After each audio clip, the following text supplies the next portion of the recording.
నాగర్ కర్నూలు జిల్లా అచ్చంపేట మున్సిపాలిటీలోని చైర్మన్ నరసింహగౌడ్ ఏకపక్ష నిర్ణయాలకు వ్యతిరేకంగా కౌన్సిల్ సభ్యులు తమ నిరసనను తెలిపారు. అవిశ్వాస తీర్మానాన్ని ప్రవేశపెట్టి ఏకంగా ఆయన్ను పదవి నుండి దింపివేశారు. కాగా గతంలో చైర్మన్ పై అవిశ్వాస తీర్మానం చేసిన కౌన్సిల్ సభ్యులు దానిని జిల్లా కలెక్టర్ కు అందించారు. దీంతో జిల్లా కలెక్టర్ ఆదేశాల మేరకు అచ్చంపేట ఆర్డీఓ మాధవి బుధవారం మున్సిపాలిటీలో అవిశ్వాస తీర్మానంపై ఓటింగ్ నిర్వహించారు. అవిశ్వాస తీర్మానానికి అనుకూలంగా 16 మంది సభ్యులు ఓటు వేయగా MLA doctor Vamsikrishna ex official సభ్యులుగా తమ ఓటు హక్కును వినియోగించుకున్నారు. 4 బీఆర్ఎస్ సభ్యులు ఓటింగ్ కు దూరంగా ఉన్నారు. చైర్మన్ నరసింహగౌడ్ పై అవిశ్వాస తీర్మానం నెగ్గడంతో ఆయన్ను పదవి నుండి దింపివేశారు.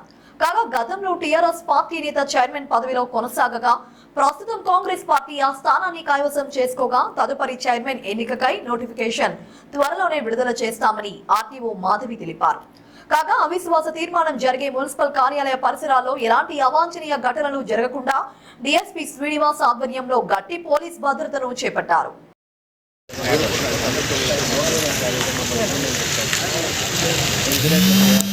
కే మాధవి, ఆర్డీఓ అచ్చంపేట. కలెక్టర్ గారు 27/5న నన్ను ఆర్డీఓ అచ్చంపేటని ఈ అవిశ్వాస తీర్మానానికి ప్రిసైడింగ్ ఆఫీసర్గా అపాయింట్మెంట్ చేయడం జరిగింది. ఈ అచ్చంపేట పురపాలక సభ్యులు మొత్తం 20 మంది, ఎమ్మెల్యే గారితో కలిపి 21 మంది. వారు శ్రీ పురపాలక సంఘ చైర్మన్ శ్రీ ఎడ్ల నరసింహగౌడ్ గారిపై అవిశ్వాసం ప్రకటించడం జరిగింది. 25/5న 13 మంది కలిసి అవిశ్వాస తీర్మానం ప్రకటించడం జరిగింది. వారి యొక్క నిర్లక్ష్య ధోరణి, అభివృద్ధిలో మనసు అంటే ఏకపక్షంగా వ్యవహరిస్తున్న దేని మీద దాన్ని అవిశ్వాస తీర్మానం ప్రవేశపెట్టడం జరిగింది 13 మంది సభ్యులు. దానికి కలెక్టర్ గారు నన్ను 27వ తారీఖున ప్రిసైడింగ్ ఆఫీసర్గా అపాయింట్మెంట్ చేయడం జరిగింది. ఇచ్చిన వెంటనే మనం ఫామ్ 2 నోటీసు గౌరవ సభ్యులందరికీ 20 మందికి కూడా మనం ఫామ్ 2 నోటీస్ ఇవ్వడం జరిగింది. దాని ప్రకారంగా ఇవాళ 11 AM మనము అవిశ్వాసం చెప్పడం జరిగింది. నిన్న